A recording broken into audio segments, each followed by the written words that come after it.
We're going to start chapter 29.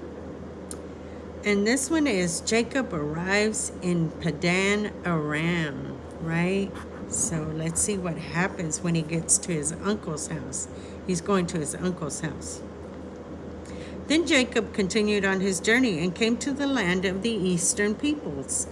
There he saw a well in the field with 3 flocks of sheep lying near it, because the flocks were watered from that well. The stone over the mouth of the well was large. When all the flocks were gathered there, the shepherds would roll the stone away from the well's mouth and water the sheep. Then they would return the stone to its place over the mouth of the well. Jacob asked the shepherds, "My brothers, where are you from?" "We are from Haran," they replied. He said to them, "Do you know Laban, Nahor's grandson?" "Yes, we know him," they answered. Then Jacob asked them, "Is he well?" "Yes, he is," they said. "And here comes his daughter Rachel with the sheep." "Look," he said, "the sun is still high. It is not time for the flocks to be gathered. Water the sheep and take them back to the pasture." "We can't," they replied, "until all the flocks are gathered and the stone has been rolled away from the mouth of the well. Then we will water the sheep." While he was still talking with them, Rachel came with her father's sheep, for she was a shepherdess. Whoa, see, we've heard of shepherds, but now we're hearing of shepherdess. When Jacob saw Rachel, daughter of Laban, his mother's brother, and Laban's sheep, he went over and rolled the stone away from the mouth of the well and watered his uncle's sheep. Then Jacob kissed Rachel and began to weep aloud. He had told Rachel that he was a relative of her father and a son of Rebekah. So she ran and told her father.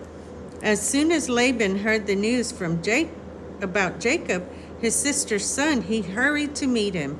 He embraced him and kissed him and brought him to his home. And there Jacob told him all these things. Then Laban said to him, "You are my own flesh and blood." So he finally met his uncle, right? Let's continue and see what happens. Jacob marries Leah and Rachel. Ooh, he's going to take 2 wives. Let's find out.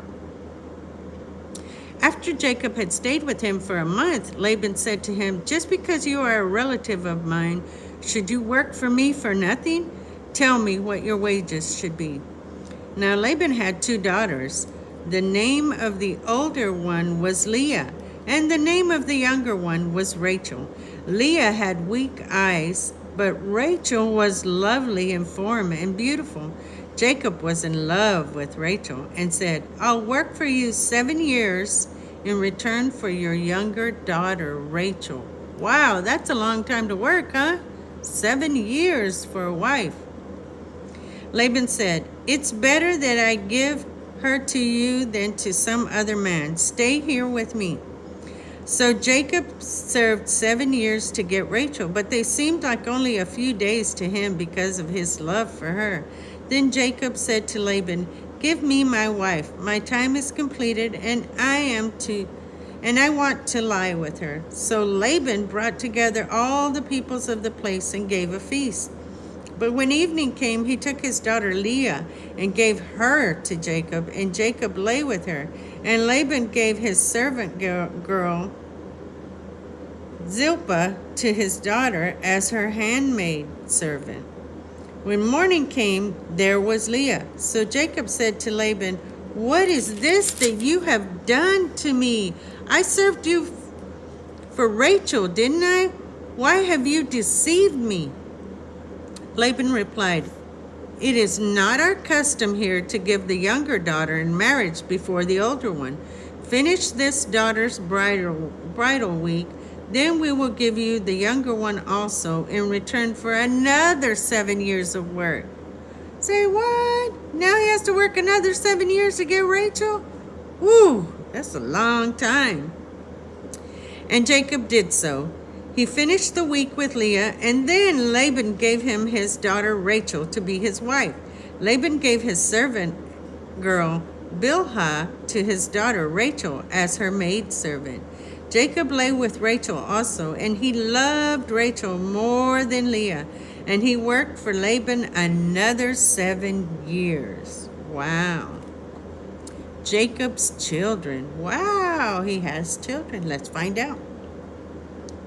When the Lord saw that Leah was not loved, he opened her womb, but Rachel was barren. Leah became pregnant and gave birth to a son. She named him Reuben. For she said, "It is because the Lord has seen my misery. Surely my husband will love me now."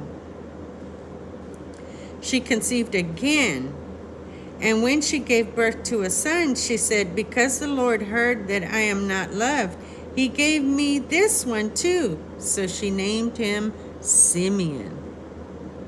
Again, she conceived, and when she gave birth to a son, she said, "Now at last my husband will become attached to me, because I have borne him 3 sons." So he was named Levi. She conceived again, and when she gave birth to a son, she said, "This time I will praise the Lord." So she named him Judah. Then she stopped having children. So she has 4 little boys.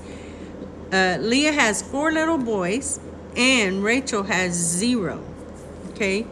She can't have any kids. So we're going to stop right there, and that is the end of chapter 29, okay? Be sure to subscribe below, share with your friends, invite somebody. These chapters may be encouraging for them, right? We all need some time with the Lord, you know? All right, see you in the next chapter.